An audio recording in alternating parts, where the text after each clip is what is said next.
አጥማቂነት ስፔሲፊካሊ ፕሮፌሽን አይደለም ከሁሉ በላይ ግን ምን አለ ቅዱስ ሥጋ ክቡር ደሙ አለ አይደል ከሱ በላይ የሆነ ምንም አይነት መድኃኒት የለም በቤተክርስቲያን ውስጥ ምንም አይነት መድኃኒት የለም ሊቃነ ጳጳሳት ደረጃ ትእዛዝ የማይቀበሉ ይልቁኑ እስከ ማስፈራራት የሚደርሱ ህዝብ በብዛት ያያዙ ቅባ ቅዱስ ሚለው ምናምን ብለው ከየት ነው ያመጡት በየትኛው ካህን በየትኛው አባት በየትኛው ጳጳስ በየትኛው ስልጣነ ክህነት ባለው አባት ከብሮ ነው በቤተክርስቲያን ውስጥ አባቶች ዝናቸው የበለጠ ከፍ ባለ መጠን ራሳቸውን ነው የሚደብቁት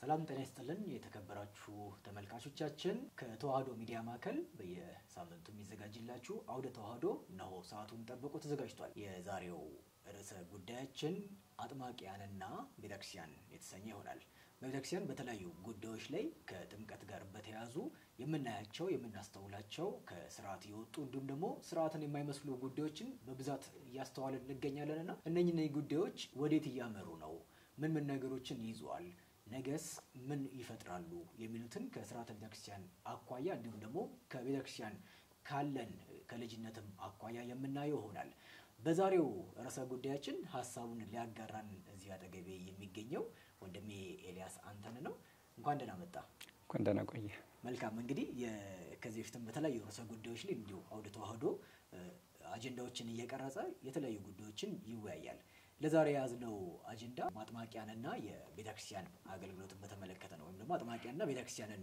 ብለን ነው የሚሆነው ስለዚህ ከዚህ ርዕሰ ጉዳይ አቋያ ስናነሳ በመጀመሪያ ደረጃ ወደዚህኛው ስንመጣ እንደው ዘለን ወደዚህኛው ከመምጣታችን በፊት እንደው ስለ ነገረ ድህነትና ነገረ ፈውስ ምንነትና ምንድነው የሚለው ነገሮች ትንሽ ብናየው ከዛኛው መምጣት ስለምንችል ያስባለሁ ጥሩ ነው መነሻችንም እሱ ነው መሆን ያለበት ይመስለኛል እንደገና ደግሞ ይሄ የሐሰተኛ አጥማቂያና ባህታውያን ጉዳይም በእርግጥም መነሳት ያለበት ጊዜ ነው በየጊዜው መነሳት ያለበት ጊዜ ነው የሚመስለኝ ምክንያቱም አሁን ላይ በጣም ትልቁ የቤተክርስቲያናችን ፈተና እየሆነ ስለመጣ ማለት ነው በአንድም በሌላም መንገድ ምእመናንን ከቤተክርስቲያን በተለያየ መንገድ እያወጣ ለሌላ ዓላማ እያዋለ ስለሆነ እሱ መነሳቱ በጣም ትልቅ አግባብ ጉዳይ ነው የሚመስለኝና እንግዲህ አንደኛው መሰረታዊ ምክንያት የሚመስለኝ አሁን ምእመናን የሚሳሳቱበት ምክንያት የድህነትንና የፈውስን መሰረታዊ ልዩነት ጠንቅቆ ካለ መረዳት ይመስለኛል እሱ ምንድነው እንደሚታወቀው በዚህ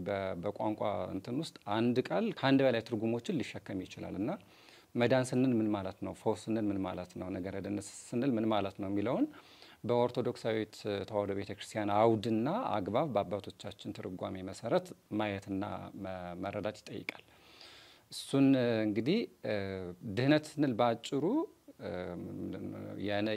የድህነተ ሥጋ አለ ድህነተ ነፍስ አለ ወይም ፈውሰ ሥጋ አለ ፈውሰ ነፍስ አለ ስለዚህ ድህነት ስንል አንደኛ ባጭር ጊዜ ውስጥ ከዚህ ከሥጋ ደዌ መዳን ሊሆን ይችላል እሱ ለምሳሌ በመጽሐፍ ቅዱስ ውስጥ ብዙ ቦታ ላይ ተጠቅሶ እናያለን እሱን ራሱ ድህነት ሲለው እናገኘዋለን ማለት ነው አንደኛው ሁለተኛው ግን ድህነት የሚለው ደግሞ ድህነተ ነፍስ አለ ማለት የክርስቲያኖች ወይም ሰዎች በአምላካችን በመድኃኒታችን በኢየሱስ ክርስቶስ መገለጥ ትምህርት እና በቤተክርስቲያናችን ምስጢራት አማካኝነት የሚያገኙት የነፍስ ድህነት አለ ይህ ሌላኛው የድህነት የቤተክርስቲያናችን ድህነት ነገረ ድህነት ስንል እሱን እያመለከትን ስለሆነ ማለት ነው ብዙ ጊዜ ፈውስ ግን የምንለው ቅድም ያልነውን ይሄ ከሥጋ ደዌ ያለውን ከሱ ምንፈወስበትን ነው ስለዚህ በእርግጥ ፈውሰ ነፍስ ፈውሰ ሥጋ ምንለው ነገር ስላለ ማለት ነው ይሄን እነዚህ ሁለቱን አንድነታቸውንና ልዩነታቸውን ጠንቅቆ ማወቅ ያስፈልጋል ይሄን በተመለከተና አንተም የሆነ ነገር በትና መለሳለን መልካም እንግዲህ የነገረ ድህነትን ስናነሳ የሰዎች የመዳናቸውን ጉዳይ ነው የምናነሳው ያ ደግሞ በክርስቶስ ኢየሱስ በመስቀል ላይ የተደረገውን ቤዛነትን የምናነሳው ነገር ነው ብዙ ጊዜ ግን ይሄንን ጉዳይ ለምንድነው እንደ መጀመሪያ እናንሳው የምንለው እንዳልከው ሲቀላቀሉ ስለማይ ነው ነገረ ድህነት ወይም የመዳን ጉዳይ ግድ የሚሆንባቸው ነገሮችን እነሱን እንተውና ፈውስን ከድህነት ጋር እናያይዘዋለን ለምሳሌ አንድ ሰው ድኛለሁ ሲል በብዛት እያተኮረን ያለ ነው ፈውስ ምንለው አይነት ጉዳዮችን ከዚህ ከድህነት ጋር የማስተሳሰር አይነት እንትኖች የመረዳት ሁኔታዎችን ስናይ እናስተውላለን ብዙ ጊዜ አይደለ አንድ ሰው ምን ለምሳሌ መፈወስ ግድ ነው ወይ ከዚህ ጋር ተያይዞ አንድ መጠየቅ ያለበት ነገሮች አንድ ሰው ይሄ ፈውስ ስንል በብዛት ከደዌ ጋር የምናያይዘው ጉዳይ ነው ስለዚህ አንድ ሰው መዳን ግዴታው ነው አይደለ? ወይም ደግሞ ግዴታው ነው ስንል አንድ ሰው ድኗል ምንም ድኗል ስንል ወደ ሌላዎች ነገሮች እንዳንመዝነው ምክንያቱም በኦርቶዶክስ ያስተምሮ ድኛለሁ ድናለሁና የዳንኩ ነው የሚለውን ነገሮች ይዘን ነው የምናወራው። ነገር ግን ከፈውስ ጋር ከስጋ መፈወስ ጋር ከበሽታ ሊሆን ይችላል ከህመም ጋር ሊሆን ይችላል ለምሳሌ የምናነሳቸው ብዙ ቅዱሳን ታሪኮችን ሊሆን ይችላሉ ሐዋርያቶችን ጨምሮ ሊሆን ይችላሉ እነሱ እየፈወሱ ወይም ይሄ ስጋዊ ድህነትን እየሰጡ ነገር ግን እነሱ ራሳቸው ህማም እንደ ቅዱስ ጳውሎስ መሰሉ ህማምን ሲያስተናግዱ እናያለን። ስለዚህ ይሄ ፈውስን ወይም ደግሞ መፈወስን ካለማመን ጋር የሚቀላቀሉ አይነት ነገሮችም ስለሚኖሩ አንድ ሰው አልዳንም ማለት አሁን ሄዶ ወዴት ሲያመራ እናያለን አለመፈወስን ከአለማመን ጋር ከዛ በኋላ ደግሞ የቤተ እምነትን ከመቀያየር ጉዳዮች ጋር ሲመጡ ነው። የዚህ አንዱ መሰረታዊ ተፋልሶ ብዬ ማስበው ነገረ ድነትንና ፈውስን የምንለው ጉዳይ ማቀላቀላችን ነው። እዚህ ጋር ምናልባት የፈውስ ስርዓት ከሚፈጸምባቸው ነገሮች አንዱ ጥምቀት ነው። ጥምቀት በራሱ ይሄ የልጅነት ጥምቀትና ደግሞ የፈውስ ጥምቀት ብለን ደግሞ እንከፍለዋለን።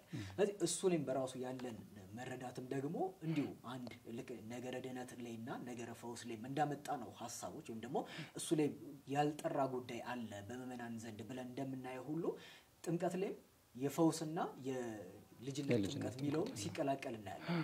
እሱ ላይ እንዲሁ ሐሳብ ብንሰጥበት አሁን ምንድነው በሌሎች ቤተ እምነቶች ውስጥ ራሱን የቻለ በፕሮግራም ነው ፈውስ የሚካሄደው አይደል? የፈውስ ሰዓት የፈውስ ቀን እንደዚህ ምናምን ተብሎ ሲሰጥ እናያለን።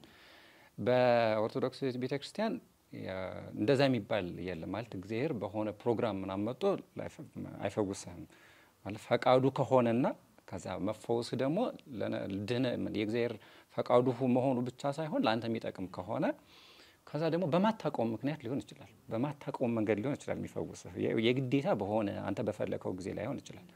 ለምን መሰለህ ይሄን ሐሳብ ማነሳው ነገረ ቤተክርስቲያንና ነገረ እግዚአብሔርን እና መንፈሳዊ ህይወታችንን የተረዳንበት መንገድ ሁሉ ጊዜ በጸሎታችን መጀመሪያ ላይ ፈቃድ በሰማይ እንደሆነች እንዲሁ በምድር ትሁን ብለን እንጸልያለን አይደለ?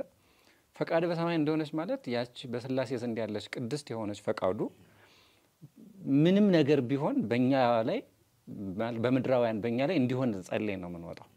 ኦኬ ስለዚህ መታመማችን ወይ ምንድነው ይሄ ደዌ ለኛ የሚጠቅመን ይሁን አይሁን ምናቀው ጉዳይ የለም ማለት ነው። ልክ አሁን ለቅዱስ ጳውሎስ እንደተሰጠው ለሌሎችም ቅድም እንዳልከው ደዌ ይዋጋ የሚያሰጥ እንትን አለ ደዌ አለ በንጽህና ምክንያት እንደ ቅዱስ ጢሞቴዎስ አይነት የሚመጣ ደዌ አለ ደግሞ በኃጢአት ምክንያት የሚመጣ ደዌ አለ ለመቅሰፍት ምክንያት የሚመጣ ደዌ አለ በተለያየ ምክንያት የሚመጣ ደዌ አለ። እሱንን በተመለከተ ያለን አረዳድ ራሱ ማለት ነው እሱን ራሱ በተመለከተ ያለን አረዳድ ጥርት ያለ መሆን አለበት ማለት ነው። ይሄ ደዌን ፈውስን ድህነትን በተመለከተ ያለን አረዳድ እንግዲህ ኦርቶዶክሳዊት ተዋሕዶ ቤተክርስቲያን እንዳለ የድህነት ቤት ናት ነው የምንለው አይደለ? በቤተክርስቲያን ትምህርት ውስጥ ቤተክርስቲያን የድህነት ቤት ናት።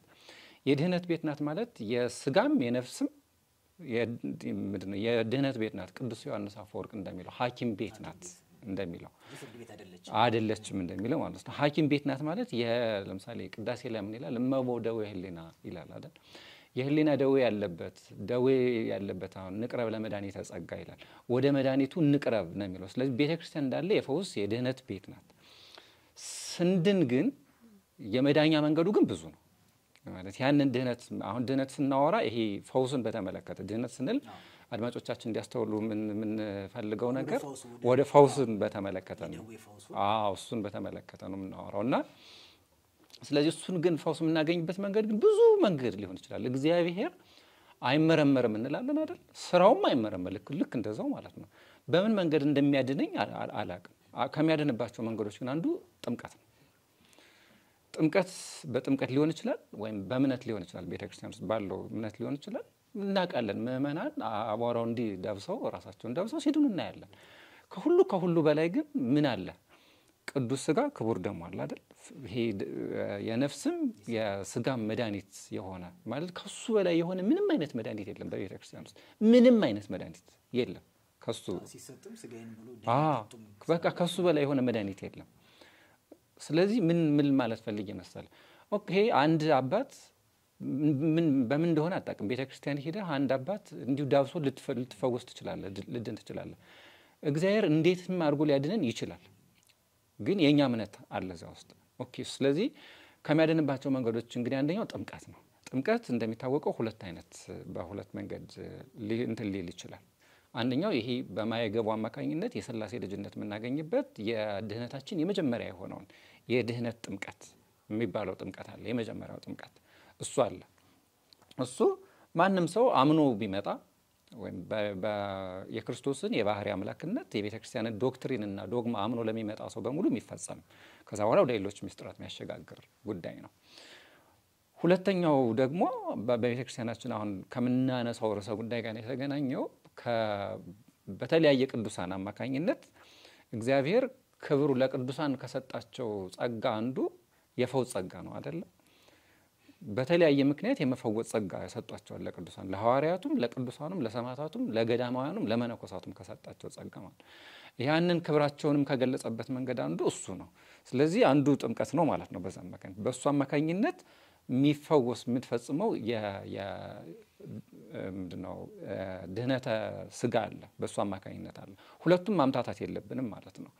እሱን ግን ጀስት እንደ እምነት ይፈጸምላል ይሄንን ማለት ነው። አሁን ከምናነሳው ርዕሰ ጉዳይ ጋር አንተም ብታነሳው ደስ የሚለኝ የፈውስ ጥምቀት ከእምነት ጋር የተገናኘ መሆኑ እንደተጠበቀ ሆኖ ግን ደግሞ ምን አለ አሁን እዚህ ላይ አንደኛ በኋላ ላይ የምናነሳቸው አጥማቂያን የሚጠቀሙበት እሱን ስለሆነ፣ ሁለተኛ በአንድ በጣም የተሳሳተ አረዳድ አለ ብዬ የማስበው ይሄ ወረተኝነት አለ አይደለ?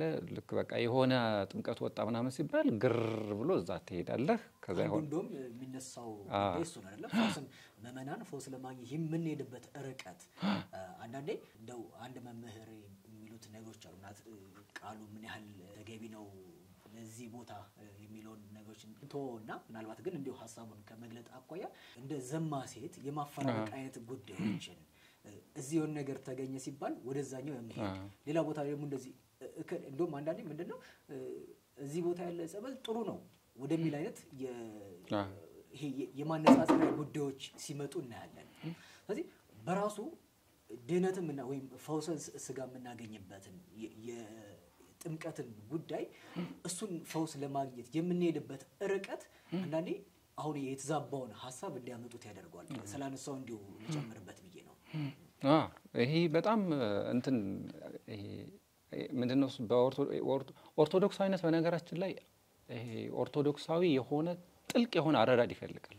ይሄን በተመለከተም ሆነ በሌሎችም ጉዳዮች ማለት ነው። ምንድነው ቤተክርስቲያን ጥንቅቅ ብላ በአባቶች የተሰራች ቤተክርስቲያን ነች። እያንዳንዱ ነገር ስርዓት አለው። ከዛ ቀጥሎ ግን አሁን ያነሳው ሀሳብ ይሄ እንዳልከው በየቀኑ አንድ እምነት ያለው ሰው እግዚአብሔር በየትኛውም አይነት መንገድ አድርጎ ሊያድንህ ይችላል። እንዲያውም ምንድነው የሚባል አባባል አለ አይደለ? የሰፈር ጸበል አንዱ በጣም እንትን ይባላል ማለት እዚህ ሰፈር ላይ ስንት ከሩቅ ቦታ እየመጡ እየተፈወሱበት አንተ ግን ሩቅ ቦታ ልትሄድ ትችላለህ ማለት ነው።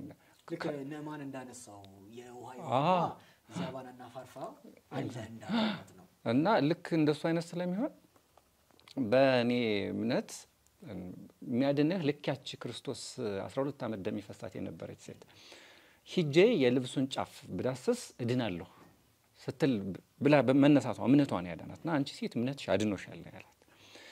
ቤተክርስቲያን ውስጥ ሂደህ በቃ በንጹህ እምነት ደግሞ ይሄ እምነት የሚባለው ደግሞ ከንጽህና ጋር የሚገናኝ ነገር ነው። ስለዚህ በንጹህ ልብ በተሰበረ ልቡና በተሰበረ መንፈስ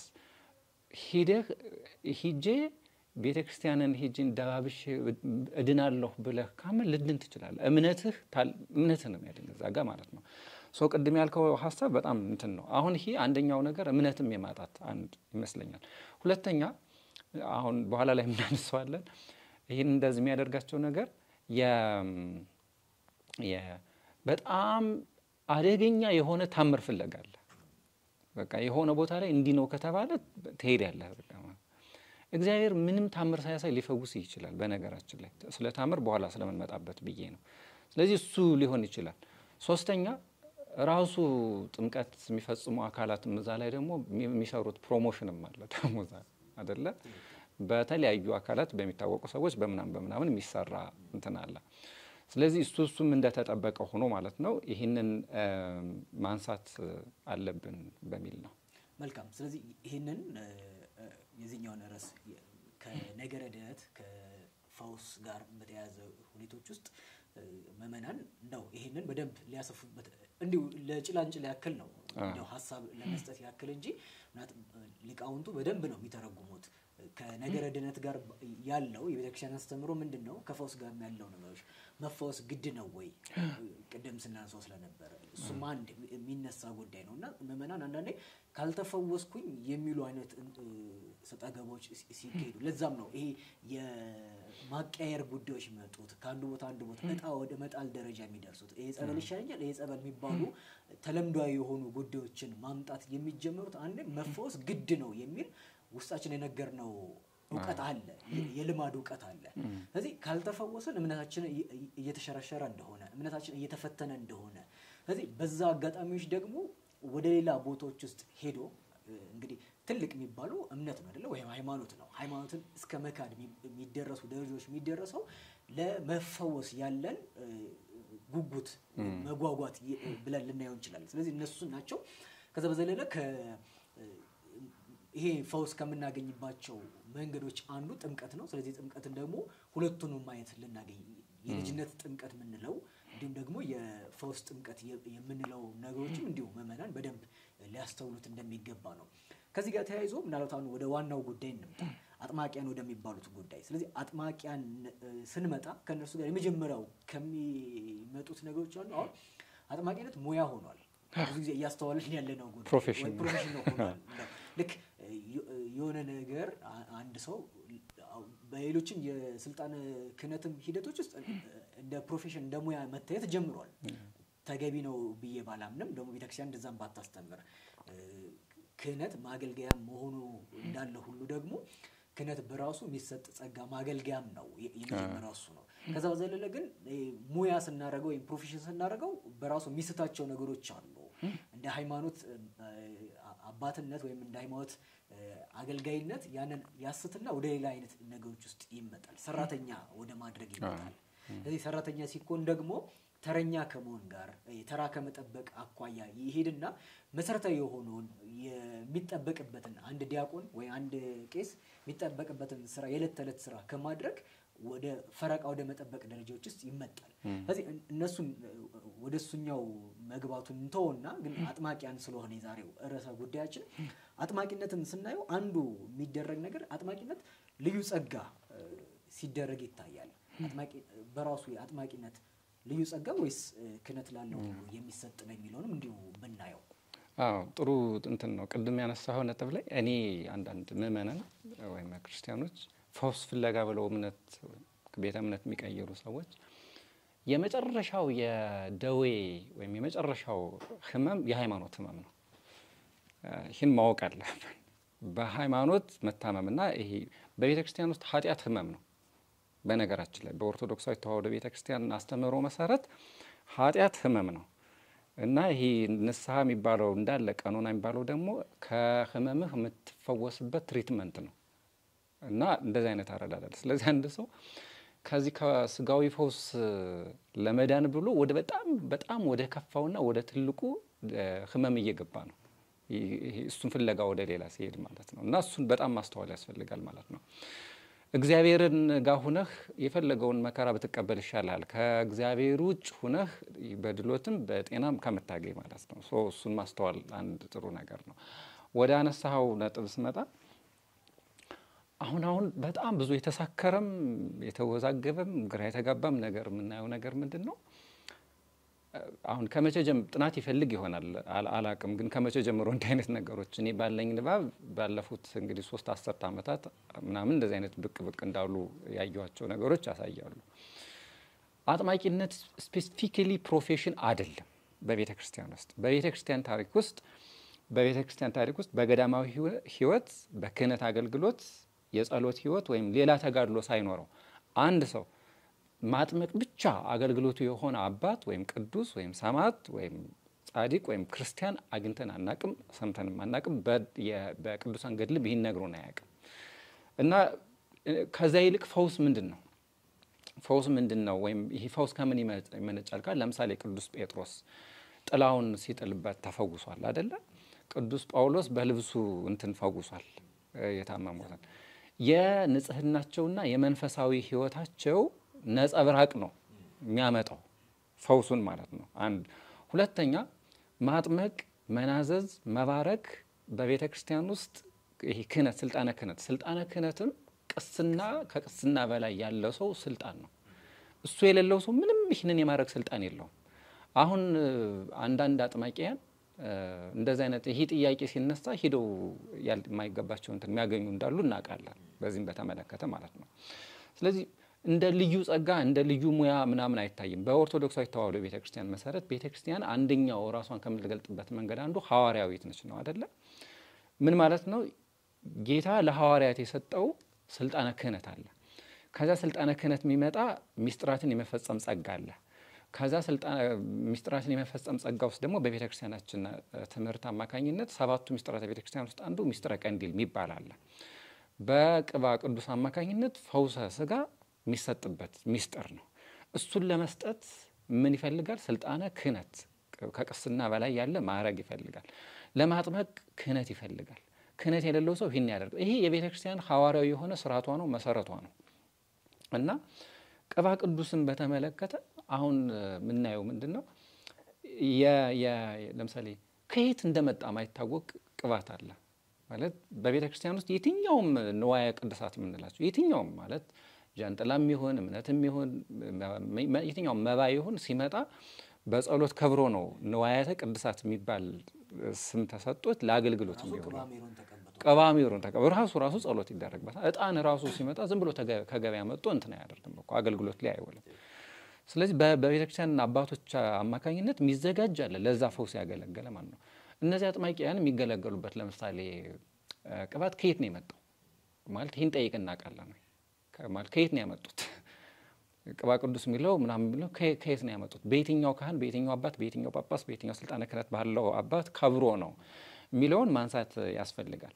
እና ይሄ እንግዲህ በቤተክርስቲያናችን በዚህ አማካኝ ቅድም እንዳልነው ቤተክርስቲያን የድህነት ቤት ስለሆነች በተለያየ አማካኝነት ድህነተ ስጋ ድህነተ ነፍስ ትፈጽማለች ማለት ነው።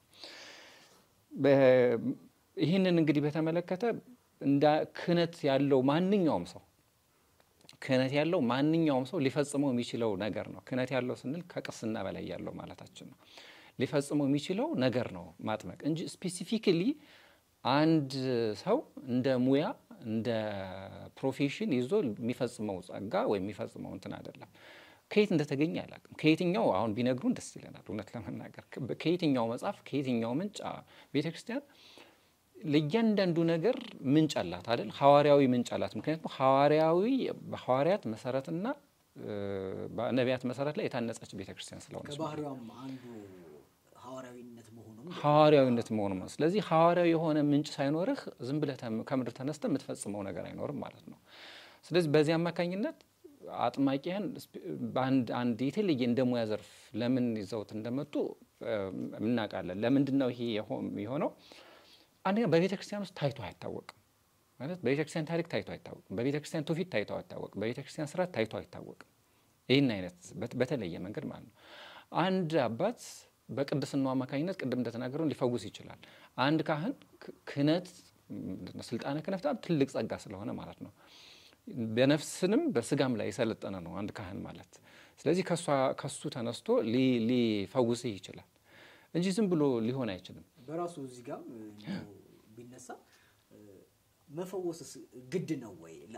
እንደው በቤተክርስቲያን የቅዱሳን ታሪክም ስናነሳ እንደው ዛሬ ሄጄ ልፈውስ እዚህ ቦታ እንደዚህ ላድርግ ብሎ ልካውን ከዚህ ከሙያ ጋር እያያያዝ ነው ስለሆነ ማለት ነውና የትኛውም ቅዱስ በገድላቸውም በድርሳናቱም በተለያዩ ቦታዎች በመናገኛቸው የቤተክርስቲያን አስተምሮ ላይ የትኛውም ጻድቅ ሰማዕት ሊሆን ይችላል በስጋ በምድር በኖረበት ጊዜያቶች ውስጥ ቆይ ዛሬ እዚህ ቦታ ላይ ፕሮግራም አድርጎ ቅድም ስናነሳው ነበር አይደል? በቤተክርስቲያን አስተምሮ ውስጥ እግረ መንገድ የሚፈጸም ነገር እንጂ የፈውስ ስርዓት ወይም ደግሞ የሆነ መድረክ ተዘጋጅቶ የሚደረግባቸው እንቶች አይደለም።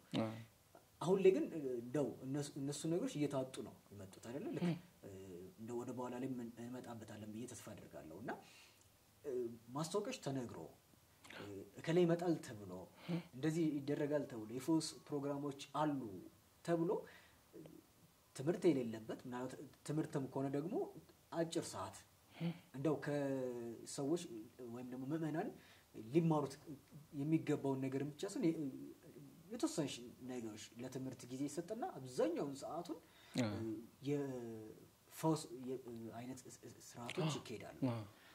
በራሱ እነኛ ተገበያየት ነገሮች ናቸው የሚሉትን ነገሮች ወደ በኋላ ላይ እንመጣለን። ምክንያቱም ማን ነው ጠሪው እንደዚህ አይነት ነገሮችን በቤተክርስቲያን በምን አይነት እውቅና ነው የምትሰጠው የሚሉትን ነገሮች ማለት ነው። እሱ ጋር ተያይዞ ግን ላነሳለም የፈለኩት ጉዳይ ስላነሳው እሱን እንዲሁ ላዳብሮ ቢገኝና እንደው እግረ መንገድ ካልሆነ በስተቀር እንደዚህ ልፈውስ እንደዚህ ላድርግ ተብሎ የሚከደባቸው ሂደቶች ውስጥ በእኛ ቤተክርስቲያን ተፈጥሮ ይታወቃል ወይ? ገድለ አቡነ ተክለ ሃይማኖት ላይ እንዲህ አይነት ታሪክ አለ። ከበጸሎተ ሚካኤል ወደ ምንድነው ወደ ሐይቅ ለምን እንደሄዱ ሲናገር አባታችን አቡነ ተክለ ሃይማኖት በነበሩበት አካባቢ የሚፈወሱ ሰዎች ይበረክታሉና ሲሰበሰቡ ያንን ፈርተው ማለት ነው ያንን ምንድነው ወላ ይመጣው አለ ከሱ በሱ ምክንያት የሚመጣ ጾር አለ እና እሱን ፈርተው ተነስተው እንደሄዱ ይናገራል።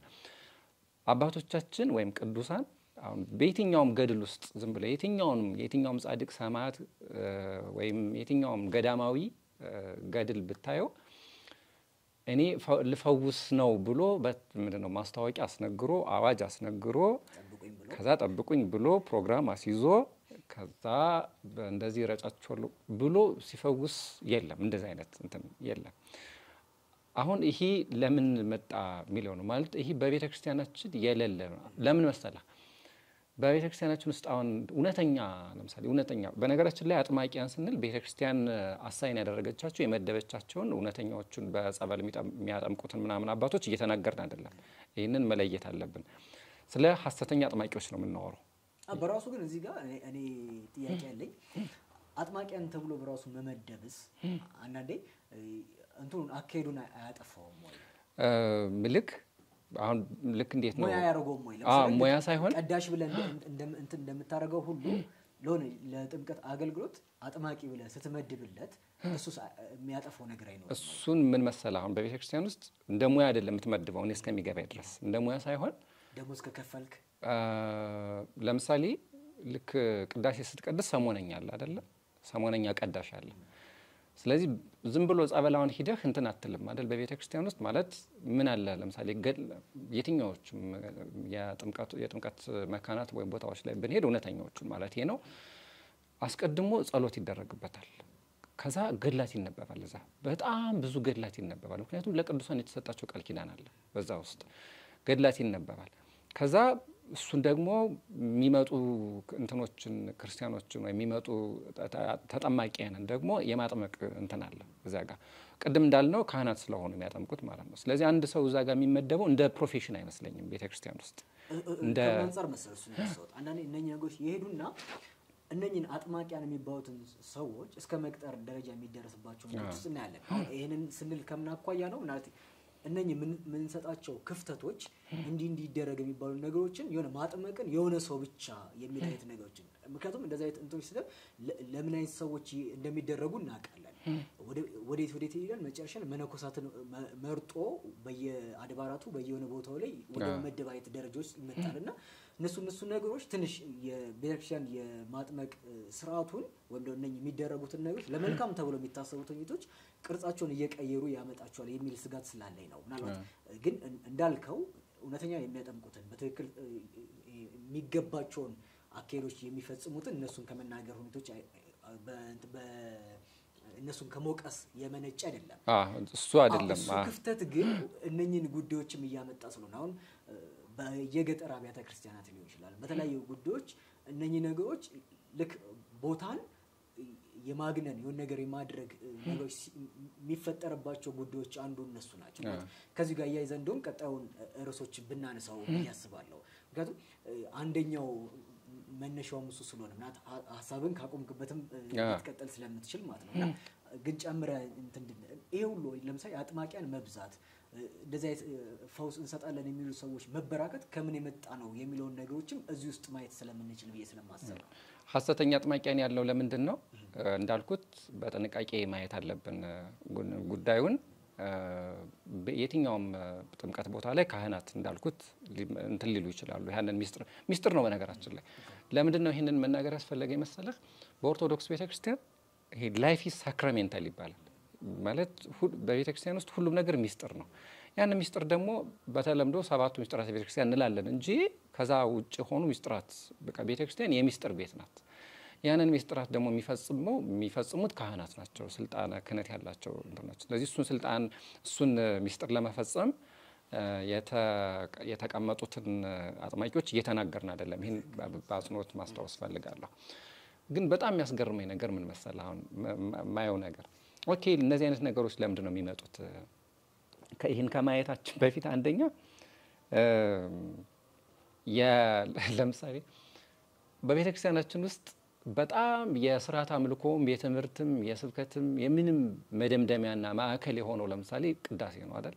ስርዓተ ቅዳሴ ነው። የኦርቶዶክስ ሊተርጂ ውስጥ በጣም ትልቅ ቦታ ያለው ነገር ነው። የምንም ነገር ማጠቃለያ ቅዳሴ ነው። ቅዳሴ እዚያ ጋር እየተቀደሰ ከውጭ የሆነ ባህታዊ አቁሞ ምእመናኑ ምናምን ሲያስተምር ልታገኝ ትችላለህ። የሆነ ሲያጠምቅ ልታይ ትችላለህ። እንደዚህ አይነት በቤተ ክርስቲያን ውስጥ እንደዚህ አይነት ነገር የለም። ይኸውልህ ምእመናንም አቋርጠው ጸበል ተጸብለው ሲወጡ እናያለን። ቅዳሴ ሰዓት ባለን ትውፊት ባለን ስርዓት መሰረት አብያተ ክርስቲያናት የውጪ በራቸውን ይዘጋሉ። ስለዚህ መውጣትና መግባት ክልክል ነው። አንዳንድ ቦታዎች ግን እንደዛ አይደለም አይደል? ቅዳሴ የጠዋት ቅዳሴ በሆነባቸው ቤቶች ውስጥ ምእመናን ቀጥ ብለው መጥተው ተሳልመው ውስጥ ገብተው ጸበል ተጸብለው ጸበል ጠጥተው ወደ ቤት የሚሄዱባቸው አጋጣሚዎች ልታይ ትችላለህ። እሱንም እንዲሁ ላንሳው እንደ አንድ ሰው ለምሳሌ እውነተኛ አለመሆኑ የምትረዳው በምንድን ነው? ቅዳሴ እየተቀደሰ ሌላ አይነት የቤተ ክርስቲያን አገልግሎት አይፈጸምም። በቃ ማለት ቅዳሴ ማለት ሰማይና ምድር አንድ የሚሆኑበት፣ ምድርና ሰማይ የሚጋጠሙበት፣ መላእክት ቅዱሳን በሙሉ የሚሰባሰቡበት እዛ የሚስጥራት ሁሉ መፈጸሚያ ነው። ይሄ የጊዜ ጽንሰ ሐሳብ የሚጠፋበት ነው እዛ ውስጥ ላይ ማለት ነው። ስለዚህ እንደዛ በዛ አይነት ትልቅ ሚስጥር በሚፈጸምበት ማለት ላይ ሌላ አይነት ስርዓት ሌላ አይነት ክንውን ምናምን አይደረግም ቤተክርስቲያን። እንደው በቀላሉ ስህተት መሆኑን እንኳን ለማየት ማለት ነው። እንደዚህ አይነት ነገር አለ። ግን አሁን ያሉት ነገሮች አንደኛ ማጥመቅ ቢዝነስ ሆኗል። ማለት የገንዘብ ማስገኛ የኪስ ማድለቢያ ሆኗል። በቃ ይሄ ማጥመቅ የሐሰተኛ አጥማቂ ያለን በተመለከተ የምናየው ማለት ነው። ሁለተኛ ዝና፣ በቃ በጣም ዝና። በቤተ ክርስቲያን ውስጥ አባቶች ዝናቸው የበለጠ ከፍ ባለ መጠን ራሳቸውን ነው የሚደብቁት። እውነተኛ ቅድስና ካለው ማለት ነው። እውነተኛ የቤተ ክርስቲያን አባት ከሆነ፣ እውነተኛ በቤተ ክርስቲያን ስርዓት ውስጥ ያለ አባት ከሆነ ስማቸው እየናኘ በመጣ ዝናቸው ከፍ እያለ በመጣ ቁጥር ራሳቸውን ነው የሚደብቁት እንጂ እዩኝ ልፈውሳችሁ እንዲህ ልበላችሁ ምናምን አይሉም። ባህታዊ በለው እንትን በለው ማለት ነው። እንዲያውም በአፄ ኃይለ ሥላሴ ዘመን ነው አሉ አንድ ታሪክ ሰምቻለሁኝ። ከአንድ ባህታዊ መጥቷል፣ አስገቡኝ ለንጉሱ መልእክት አለኝ ብሏል ይሏቸዋል ጠባቂዎችን፣ ለአፄ ኃይለ ሥላሴ ማለት ነው። አይ እውነተኛ ቢሆኑማ እንኳን መጥተው ስንሄድ ማናገኛቸውም አሉ። እዛም ሂደህ በቃ የፈቃድ እግዚአብሔር ከሆነ ብቻ ነው የሚንቀሳቀሱት። ፈቃድ እግዚአብሔር ከሆነ ይንቀሳቀሳሉ። ልክ ነው። በከተማም መጥተው ልክ እንደነ ኤልያስ እንደነ መጥምቀ መለኮት ቅዱስ ዮሐንስ መጥተው የሚገሰጸውን ገስጸው የሚያስተምሩትን አስተምረው ሊሄዱ ይችላሉ። እንደ ሙያ ግን መጥተው የሚፈጽሙት በአደባባይ የሚናገሩለት ጉዳይ አይደለም ማለት ነው። እና ይሄ በቤተክርስቲያን ውስጥ ታይቶ ማያቅ ዝና ፍለጋ፣ ሀብት ፍለጋ፣ አልቲሜት ጎሉ ደግሞ ምንድነው ምእመናንን ለእውነተኛው ድህነት ማብቃት ያልሆነ ነው ማለት። በቤተክርስቲያን ውስጥ የሚደረገው እያንዳንዱ ነገር ከድህነታችን ከዚህ ከነፍሳችን ድህነት ጋር ግንኙነት አለው እና ቀስ እያለ ደግሞ መፈራው ነገር ምን መሰለ፣ ቀስ እያለ የሆነ መቃወም ሲጀምር እነሱን ደግሞ የሚሰጥህ ስም አለ። እነሱ ለምሳሌ ቃንተውብን ነው እንደዚህ ስለሆነ ነው። ኦኬ እንዴት ነው ያንን ሙያ ያገኛቸው? እግዚአብሔር መርጧቸው ነው። በምን አውቃለን እግዚአብሔር እንደመረጣቸው እነሱን ማለት ነው። ይህን በጣም ማንሳት ያስፈልጋል። ሌላ በዚህ ሌላ አይነት ትራዲሽን ሌላ አይነት ልምምድ እያለማመዱን እንዳለ ነው የሚሰማኝ። አሁን ለምሳሌ በሌሎች ቤተ እምነቶች ውስጥ ለምሳሌ በቦክስ ልትመታ ትችላለህ፣ በጥፊ ልትመታ ትችላለህ። እኛ ደግሞ በመቁጠሪያ ምናምን ይመቷሉ። ይህን ሁሉ እያየን ነው አይደለ? ያውም በቤተ ክርስቲያን አውደ ምህረት ላይ ማለት ነው። ይኸውልህ ስሙ ራሱ አውደ ምህረት ነው የሚባለው አይደለ? በቃ የምህረት አደባባይ ነው የቤተክርስቲያን አደባባይ። በዛ አደባባይ ውስጥ ክርስቲያናዊ ኦርቶዶክሳዊ የሆነ ድርጊት እያየን ነው። ይሄ ደግሞ ትልቅ የቤተክርስቲያናችን ፈተና ነው ማለት ነው። መጠቂያውም እሱ ይሆናል አይደል? ለምሳሌ ሰዎች ኦርቶዶክስ እንዲህ ናት ብለው ከሚያነሷቸው ነገሮች አንዱ አስተምሮን ሳይሆን የሚደረጉ ተግባራትን ነው። ስለዚህ እነኛን ነገሮች አሁን ባለው በዘመኑ ሂደቶች ውስጥ ደግሞ እያንዳንዱ ነገሮች ሪከርድ ተደርገው የሚቀመጡ ናቸው። ስለዚህ አንተን ለማጥቃት አንተን ነገር ለማድረግ ያልሆንከውን አብዛኛው የኦርቶዶክስ ትችቶች ያልሆነችውን ሆናለች የሚባሉ ነገሮች ናቸው። ያልሆነችውን ሆናለች ከሚባሉት ነገሮች ደግሞ አንዱ እነኚህ የፈውስ ስርዓቶቹ ናቸው። አንዳንድ በጣም መደነቅባቸው ገዳማት በተለያዩ አጋጣሚዎች ስትሄድ ከምታያቸው ነገሮች አንዱ ለመጸበል ስትገባ ምንም አይነት ሰው አታገኝም። በየትኛውም ሰዓት ብትገባ ለዛ ለማጥመቅ አገልግሎት ብሎ የቆመ ምንም ሰው አታገኝም። ራሱ ጸበሉ ይወርዳል። ተጸበለ አጋንንትም ቢኖርብህ ሌላም አይነት ነገሮች ቢኖርብህ ያንን እዛው ባለው አካሄድ ባለው አሰራር የሚነጋገረው አካል ተነጋግሮ ካንተ መውጣት ያለበትም መቀመጥም ካለብን ሌላ አይነት ጉዳዮችም ካሉ በኋላ የሚከናወን ነገሮች ናቸው። አሁን ላይ ግን ሰው አቆመ ማጥመቂያ ቦታዎች ውስጥም አንዳንድ የማይገቡ ነገሮችን ካሜራ ይዘህ ቪዲዮ ቀርጸህ ያንዳንዱ ዩቲዩብ ከፍታ እያሰራጨህ እንዲበል የምታደርግባቸው አይነት ነገሮች አንዱ በቤተክርስቲያን የሌለ ልምምድ ማለማመድ አንደኛው ነገር ነው። ሁለተኛ ለጠላት ወይም ደግሞ ሌላ የሆነ አካል ቤተክርስቲያን እንዲተቻት ወይም ደግሞ እንዲነሳባት ያልሆነችውን ሆናለች ብሎ እንዲያነሳት ከሚያደርጉት ነገሮች አንዱ ስለሆነ ነው። ምንድነው በጣም ያሳዝነው ነገር ሰይጣን በምስክርነት የሚደመጥበት ምንድነው ይሄ ልምምድ ነው ወይም የሰይጣን ምስክር እውነት ተደርጎ ኦኬ እንዲነኝ እንትና ነው እንዲያደርግህ እንትና ነው እንዲያደርግህ ምናምን ተብለህ ከዛ ሰይጣንን አምነህ ከዛ ሄደህ ከሰውም ትጣላበት ሁሉ ሂደት አሁን ብዙ እናቃለን አይደለ? እነሱን ሰምተው ሄደው ቤተሰባቸው የተረበሸ ከባላቸው ከተዳራቸው ምንድነው የተናወጹ ለእስከ መፋታት ምናምን የደረሱ ሰዎች እናቃለን። በነገራችን እዛው ላይ ደግሞ የነኛ ሰዎች ማግነኛ እንደዚህ እኮ የተመሰከረላቸው መንፈሱ እንዲያለላቸው አይነት የሚባሉ አይነት ምስክሮች መስጫም ሆነዋል። በቤተ ክርስቲያን ውስጥ ማለት እንዴት አድርገህ ብታስበው ነው አሁን ሰይጣንን እውነተኛ አድርገህ ማለት በኋላ ሐሰት የሐሰት አባቷ ነው የሚለው አይደለ? ከጥንትም ጀምሮ የሐሰት አባቷ ነው። ክርስቶስም ሆነ ሐዋርያት ያደረጉት ነገር ልክ ስለነሱ መናገር ሲጀምር ጸጥ ባል ነው ማለት ያደረጉት ነገር ማለት ነው። አንዱ ነጥብ እሱ ነው። ሁለተኛ በምእመናን ህመም በምእመናን ደዌ ፈውስ ፈልገው በቅንነት የሚመጡ ምእመናን ደዌ የገቢ ማሰባሰቢያ ማድረግ ማለት። በነገራችን ላይ ቅድም እንዳልኩት በቤተ ክርስቲያን ውስጥ በቅንነት የሚመጡ ሰዎች በዛ አማካኝነት እውነተኛ ድህነት አያገኙም ማለት እግዚአብሔር እንዴት እንደሚፈውስ አናቅም። ሊያገኙ ይችላሉ አናቅም። እሱ ግን ይሄ ግን ቤተክርስቲያን ግን ስርዓታዊት ነች ነው። አሁን አንደኛ ቤተክርስቲያን ሐዋርያዊት ነች፣ ስርዓታዊት ነች፣ ቀኖናዊት ነች እንላለን። ይሄንን ማድረግ በጣም ሁለተኛ ይሄ ሪከርድ አድርጎ ለቆ አሰራጭቶ እንትን ማድረግ ኦኬ ፖይንቱ ምንድነው? እና እነዚህ ሰዎች አልቲሜትሊ አላማቸው ምንድነው ማለት አላማው ምን ይዞ እየመጣ ነው? በኋላ ላይ አሁን ምናቀው ነው አይደል? አንጃ ፈጥሯል፣ አይነክ ሆኗል። እንኳን ሌላ ጳጳስ እንኳን አግዷቸው በቃ ማይነኩ እንትኖች ሆነዋል። እሱ ራሱ ሌላ ጉዳይ ነው፣ በራሱ በጣም ያነጋግር ጉዳይ ሆኖ ማለት ነው። ከዛ ምእመናን ደግሞ ይኸውልህ ሌላኛው ነጥብ ምን አይነት ነጥብ አለ መሰለህ? አሁን ለምሳሌ ቅዱስ ዮሐንስ መጥምቅ ምንድነው ያደረገው? የንስሐ ጥምቀት እያጠመቀ መጣ። ከዛ በኋላ ግን የንስሐ ጥምቀት ያጠመቀለት ጌታ ሲመጣ ኦኬ እሱ ሊልቅ እኔ ላነስ ይገባኛል ብሎ እነዛን ያሉትን ደቀ መዛሙርት በሙሉ ለክርስቶስ አስረክቧቸው ነው እሱ እኔ የጫማውን ማለዘቢያ ጠፍር እንኳን ለፈታ አይገባኝም ብሎ ይሄደው አይደል? ከዛ በኋላ ዮሐንስ ምንድነው የሆነው ብለህ ብታይ ያንን እንትን ሲል አታይም። ወደ ክርስቶስ ነው የሚያቀርበው። የትኛውም አገልጋይ በቤተ ክርስቲያን ውስጥ በየትኛውም ደረጃ ያለ አገልጋይ አላማው የምእመናንን ከክርስቶስ ጋር ማገናኘት ነው አላማው። የሱ ደጋፊ ማድረግ አይደለም፣ የሱ ቲፎዞ ማድረግ አይደለም፣ የሱ የሆነ ድምጽ እንዲሆኑ ማድረግ እሱ ጋር ተጣብቀው እንዲቀሩ ማድረግ አይደለም። ይሄዶ የክርስቶስ አካል የሆነች ቤተክርስቲያን ላይ ማገናኘት ነው አላማው። በቃ አላማው አሁን የምታየው እሱ አይደለም።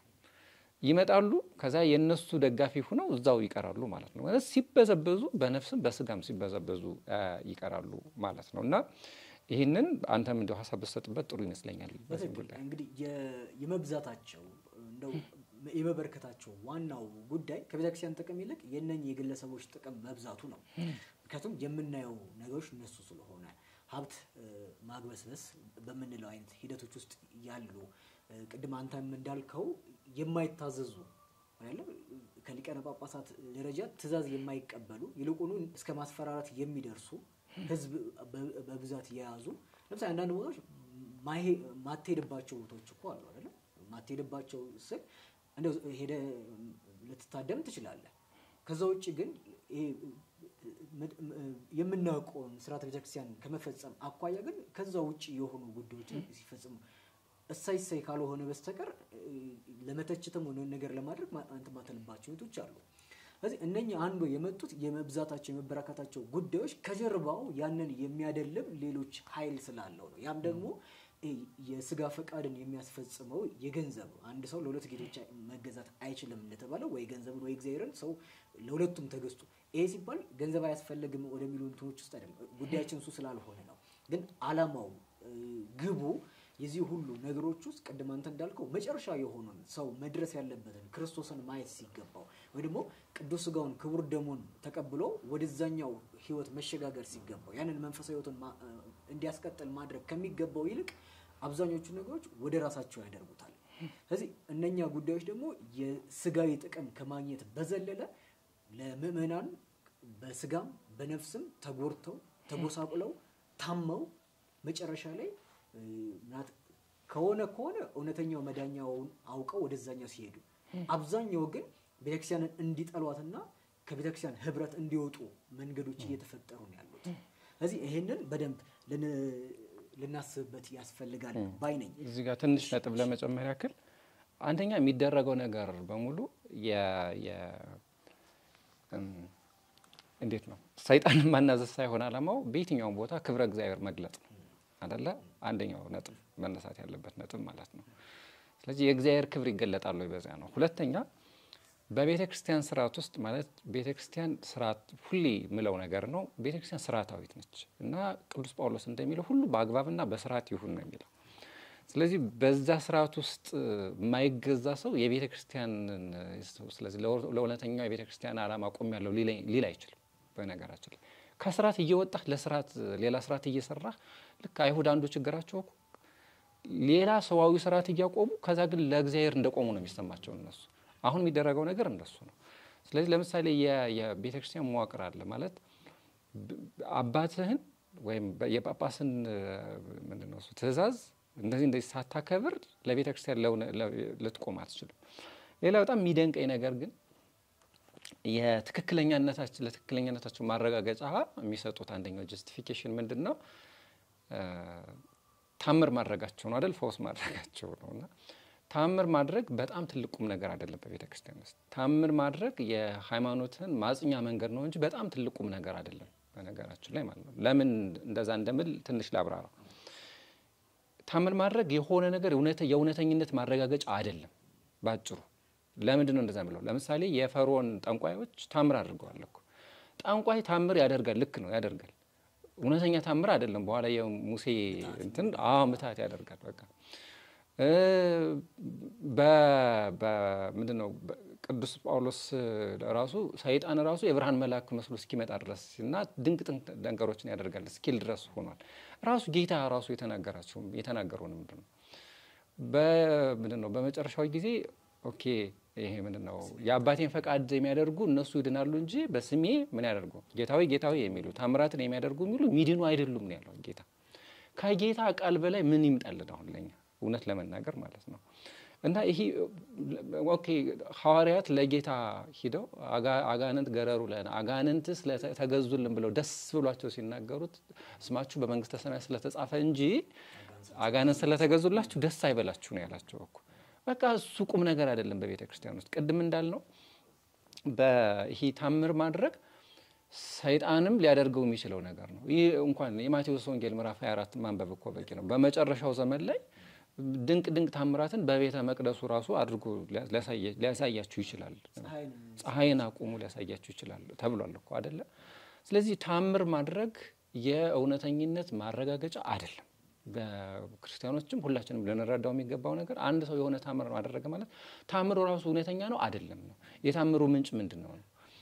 ሐዋርያትም ሆነ ቅዱሳንም ሆነ አባቶቻችንም ሆነ የሚያደርጉት ታምር እውነተኛ የሚያደርገው ምንጩ ወይም የዚያ ምንጩ እግዚአብሔር ስለሆነ ነው እንጂ ታምር መደረጉ አይደለም። አንድ ሁለተኛ ታምር የሚደረግበት ወይም እንዲደረግ የሚፈቅድበት እግዚአብሔር የሚፈቅድበት ጊዜ አለ።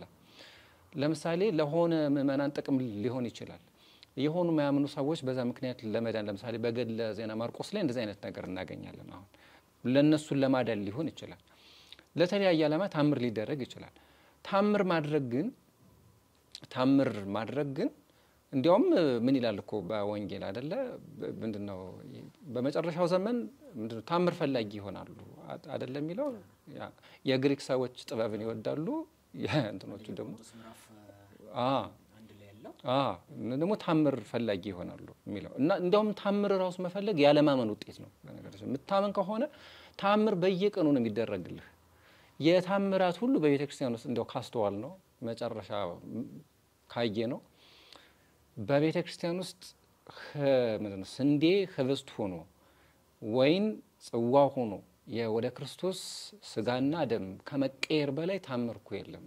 ካስተዋል ነው ማለት ነው። ታምር ከሆነ የምንፈልገው ማለት ነው በዛ የቅድስና መስመር ውስጥ በዛ ሐዋርያዊ መስመር ውስጥ በዛ የቤተክርስቲያን መስመር ውስጥ ሄደህ ከሄድክ ታምር በየቀኑ ነው የምታየው እኮ። አመፀኛና ክፉ ትውልድ ምልክትን ትሻለች የሚለው እሱን ልልህ ፈልጌ ነው ቅድምና ታምርን በተመለከተ ራሱ ያለን አረዳድ ራሱ መቃኘት አለበት።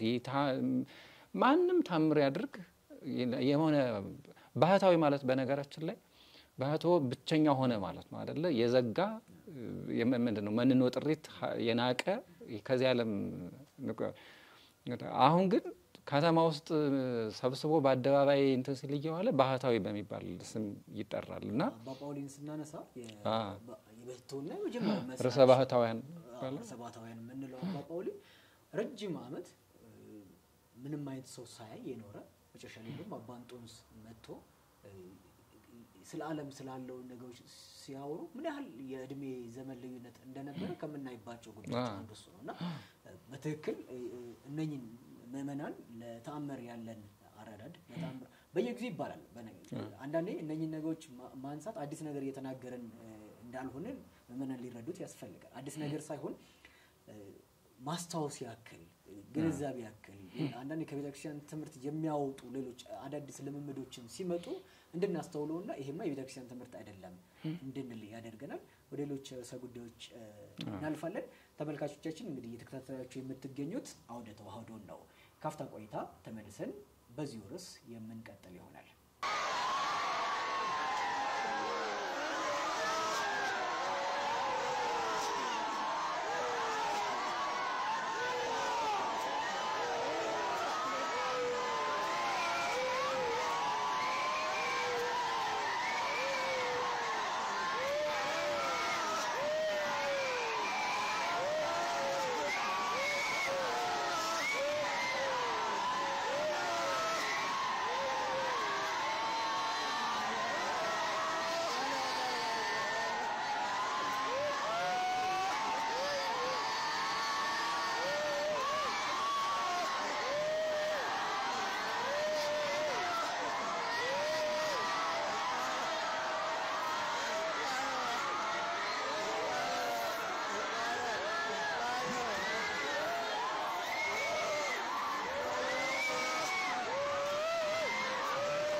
ተመልሰናል። ተከታታዮቻችን በተዋህዶ ሚዲያ ማዕከል አውደ ተዋህዶን እየተከታተላችሁ ትገኛላችሁ። የዛሬው ርዕሰ ጉዳያችን አጥማቂያና ቤተክርስቲያን ነው። እንግዲህ ስለ ነገረ ድህነት ወይም ደግሞ ስለ ድህነት አወራን፣ ስለ ፈውስ አወራን፣ እንዲሁም ደግሞ መጨረሻ ላይ የአጥማቂዎች የመብዛታቸውን ጉዳዮችን አነሳን። ከዛ ጋር ያይዘን ታምር ምንድነው የሚለውንም እንዲሁ አየነው። እንደው እዚህኛው ላይ ግን አንድ የሚነሱት ነገሮች በደንብ ቀደም በየመሃሉም ስናወራው የነበረው ጉዳይ አንዱ ስርዓተ ቤተክርስቲያን ነው አይደል? ይሄ ሁሉ ሲሆን እነኚህ ነገሮች ሁሉ ሲሆን ለምንድን ነው የምናወራው ወይም ደግሞ የምንነጋገረው ስንል ስርዓተ ቤተክርስቲያን እየተጣሰ ነው ወይም ደግሞ ስርዓተ ቤተክርስቲያን እየተከበረ አይደለም ወደሚል መንገዶች ወይም ድምዳሜዎች ያስኬደናል። እዚህ ጋር ከምናነሳቸው ነገሮች አንዱ ታዲያ ይሄ የሚጣሱን እንደዚህ የሚደረገው ነገሮች የሚያስጠብቀው ወይም ደግሞ የሚከላከለው ማን ነው? እሺ እንግዲህ እንዳወራ ነው ቤተክርስቲያንን በማይወክላትና በማይወክላት ስዕል እንድትሳል እያደረገ ስለሆነ አሁን እያወራን ያለነው በልጅነት መንፈስ ነው። የቤተክርስቲያን ልጆች ነን፣ ያገባናል፣ ይመለከተናል። ስርዓተ ቤተክርስቲያን ሲጣስ ይመለከተናል በሚል ነው እያወራን ያለነውና እንግዲህ ቤተክርስቲያን የራሷ መዋቅር አላት አይደለ? ስለዚህ እዛ መዋቅር ላይ ያለው ከምእመን ከአጥቢያ ቤተክርስቲያን ከምእመን እስከ ላይ ድረስ ባለው እስከ ቅዱስ ሲኖዶስ ድረስ ያለው አካል በሙሉ ይመለከተዋል። ይህንን በተመለከተ ማለት ነው ሁሉም አካል ይመለከተዋል። በነገራችን ምእመናን ይመለከተዋል። ምክንያቱም ቤተክርስቲያን የምእመናንም ጭምር ናት። የካህናት ብቻ አይደለችም፣ የጳጳሳት ብቻ አይደለችም፣ የምእመናንም ጭምር ናት። ምክንያቱም የቅዱሳን የማንያን ድርሻ ለምሳሌ በምእመናንና ካህናት ምእመናንና ጳጳሳት ምእመናን እያለን በየማዕረጉ በየእንቱ የምንጠራቸው በቤተክርስቲያን ድርሻ ላይ የተለየ ድርሻ የለም። ከስርዓተ ቤተክርስቲያን ወይም ከሐዋርያዊ የሆነ ትውፊት ከሐዋርያዊ የሆነ ስርዓት ያፈነገጠ ነገር ካለ ማንም ሰው ቢሆን ማለት ምእመን ነኝ እንዲህ ነኝ ምናምን ሳይል እሱን መቃወም አለበት በነገራችን ላይ ማለት ነው። ምክንያቱም እውነት በሆነ ፖዚሽን ላይ አይደለም የምትመሰረተው ወይም በሆነ በሰዎች በብዛት አይደለም የሚመሰረተው። እውነት በያቺ ምክንያት በቤተክርስቲያን ውስጥ አንድ እውነት ነው ያለው። ያ የተገለጠ እውነት ነው ያለው። ያ የተገለጠ እውነት አንድ ሰው ይዞት ሊያሸንፍ ይችላል። ልክ ቅዱስ አትናቴዎስ እንዳደረገው ማለት ነው። ቅዱስ አትናቴዎስ ምንድነው ያለው? ዓለም በሙሉ ካንተ ተቃራኒ ቆሟል ሲባል እኔም ከዓለም ተቃራኒ ቆማለሁ ነው ያለው። ብቻዬንም ቢሆን ቆማለሁ ነው ያለው። ስለዚህ እውነት ያዘ እሱ ሁልጊዜ ከሐዋርያ ስርዓት ያንን ምንድነው ክርስቶሳዊ በሆነ ይሄ ክርስቶሳዊ መራራት ባልተለየው ማለት ነው ክርስቶሳዊ ፍቅር ባልተለየው መንገድ መገሰጽም መቆጣትም ማስተማርም ይገባል ማለት ነው። ስለዚህ በየትኛውም ቦታ ላይ ያለው ይገባል። ይሄ እንግዲህ ከብፁዓን አባቶቻችን ጳጳሳት ጀምሮ ሊሆን ይችላል፣ አስተዳዳሪዎች ሊሆን ይችላል። እዚህ ጋር ማንሳት ያለብን ነገር አንዳንድ አብያተ ክርስቲያናት ላይ ራሳቸው አስተዳዳሪዎች ራሱ የዚህ ኔትወርክ ሰለባ ሆኖ ጣጣሪዎችም ራሳቸው ሆኖ ምክንያቱም ምንድነው እሱ ገዢ ተብሏል አይደል? ገንዘብ እና ለገንዘብ ለማሰባሰብ ከገንዘብ ጋር በተገናኘ ከልዩ ልዩ ጥቅሞች ጋር በተገናኘ አውደ ምህረት ድረስ እነዚህን ሐሰተኛ አጥማቂዎች ጠርተው ይህንን አይነት አገልግሎት እናሰጣል የሚሉ ሰዎች እንዲያውም አሁን ውጭ ድረስ ምናምን አይደለ ጠርተው ምናምን እዛ ድረስ ተደርሷል። እና እዚህኛው ላይ ሐሰተኞች ባይሆኑም አይደል ሐሰተኞች ከሆኑም ሌላ ችግር ነው። ሐሰተኛ እንኳን ባይሆን አደባባይ ላይ የእግዚአብሔር አውድ ላይ የእግዚአብሔር ወንጌል በሚሰበክበት ቦታ ላይ ሰው መማር ያለበትን ነገሮች እየተውክ አሁን እዚህ ጋር ምንድነው የሚገባኝ መስራት የሚገባን ዋናው ቁም ነገር ኖሮ ሳለ ይሄ እንደው ለቃሉ ይቅርታና ተራ የሚባለው ጉዳይ ላይ እናተኩራለን። ለምሳሌ ምእመናን ዕውቀትን በማጣት የተነሳ ከቤተክርስቲያን በዕውቀት እጥረት ከቤተክርስቲያን እየወጡ ነው ያሉት።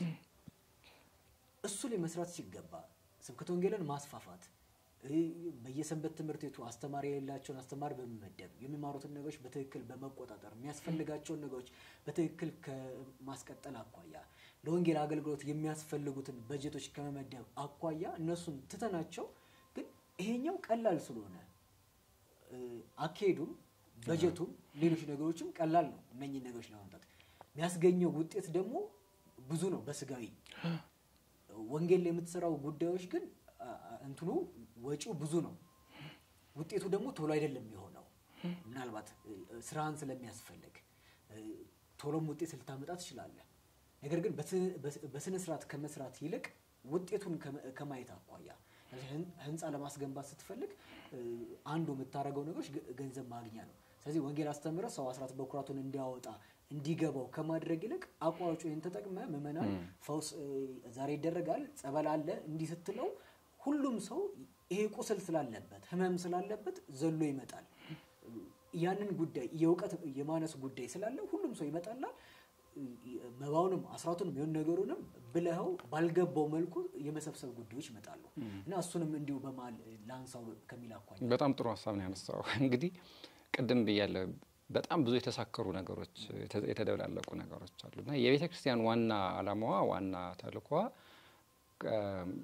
ያላመኑትን አሳምና ያመኑትን አጽንታ ከዛ ቀድሳ አንጽታ የክርስቶስ የመንግስቱ ዜጎች ማድረግ ነው ትልቁ ዓላማ ማለት እዚህ ተልእኮዋ ይሄ ነው እንግዲህ እስከተማር ነው እስከምናቀው ድረስ ማለት ነውና የቱ ይቀድማል ብትለይ የምእመናን አሁን ለምሳሌ ወንጌል እንዲገባቸው ካደረግ ከክርስቲያኖችን ምንም ማለት ህይወታቸውን እንኳን ለመስጠት ምናምን አይሰሰቱም ክርስቲያኖቹ ማለት ነው እና እሱ ነገር አለ ቅዱስ ዮሐንስ አፈወርቅ የሚለው ነገር አለ አይደለ እንደውም ለኛ ዘመን የተናገረው እስኪመስል ድረስ መንገድ ላይ የወደቀውን የክርስቶስን መቅደስ አልፈህ ህንጻ ብታስጌጥ ቁም ነገር ነው ወይ እና ክርስቶስን ኮረስተዋል የሚለው ነገር አለውና እንደዚህ የምእመኑ ዋናው ቤተ መቅደስ የክርስቶስ ማደሪያ የሆነው ትልቁ ቤተ መቅደስ ሰውነት ሳይሆን ጉዳያችን ህንጻ እና ሌላ ጉዳይ ምናምን እሱ ሆኗል ማለት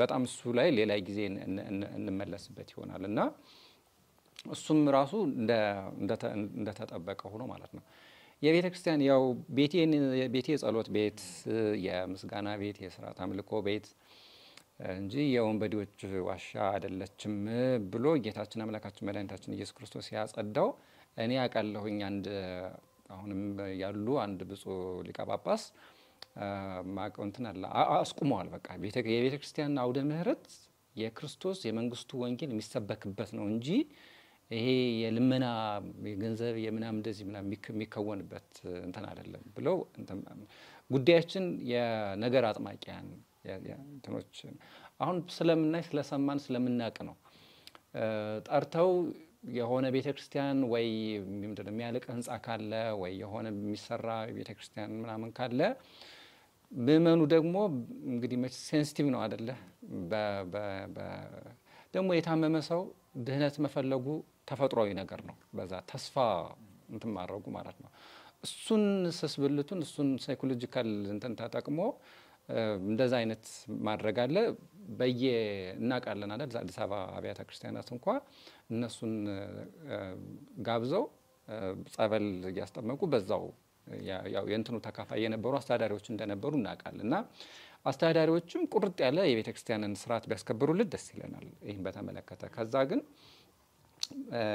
ኃላፊነት ያለበት ማንኛውም አካል ማለት ምእመናን ኃላፊነት አለባቸው ማህበራት በዚህ በጣም ትልቅ ኃላፊነት አለባቸው ሰበካ ጉባኤ በጣም ኃላፊነት አለበት ስለዚህ እነዚህን በሙሉ ይሄ በኋላ ላይ እናነሳው ይሆናል መፍትሄው ላይና ይሄ ሁሉ ጉዳያችን የክርስቶስ አካል የሆነችው ክርስቶስ የሞተላት በደሙ የመሰረታት አንዲት ሐዋርያዊት የሆነች ቤተክርስቲያን ነች ያችንን ሐዋርያት እንደሰጡን እሷን ለትውልድ ማስረከብ ነው ሳይበረስ ሳይከለስ ስርዓቷን ትውፊቷን ቀኖኗን ጠብቀን ማለት ነውና ያንን የሐዋርያዊ የሆነ ተልእኮዋን ፈጽማ እንድትቀጥል ማድረግ መቻል ስለሆነ ሁሉም ኃላፊነቱን ቢወጣ ጥሩ ነው አንተ የምትጨምረው ካለ ስርዓትን ከማስጠበቅ አኳያ ከላይ እስከ ታች መሄድ መቻል አለበት አንዳንዴ ችግሮች ሲፈጠሩ ጥሩ ናቸው አይደል ምን አይነት ነገሮችን ልትፈጥር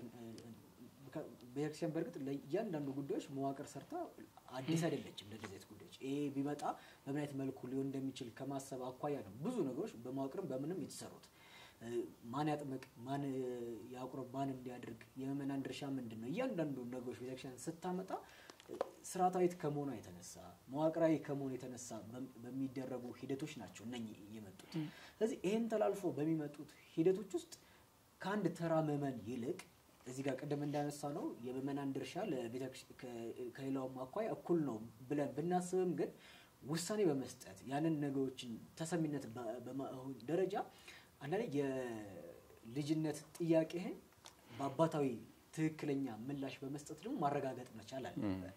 ስለዚህ ያንን ስርዓት ከማስጠበቅ አኳያ ልጆች አምጥተው ይሄ ችግር አለ ብለው የሚያመጡባቸው ሂደቶች ምክንያቱም ይሄ ርዕሰ ጉዳይ ምናልባት ዛሬኛ ስናንሰው ከዛሬ በፊት ዘጋቢ ፊልም የተሰራበት ብዙ አይነት ነገሮች የመጡበት ማስረጃዎች የተጠራቀሙበት ግን ዛሬ እየተበራከተ መጣ እንጂ ለውጥ ያመጣ አይደለም።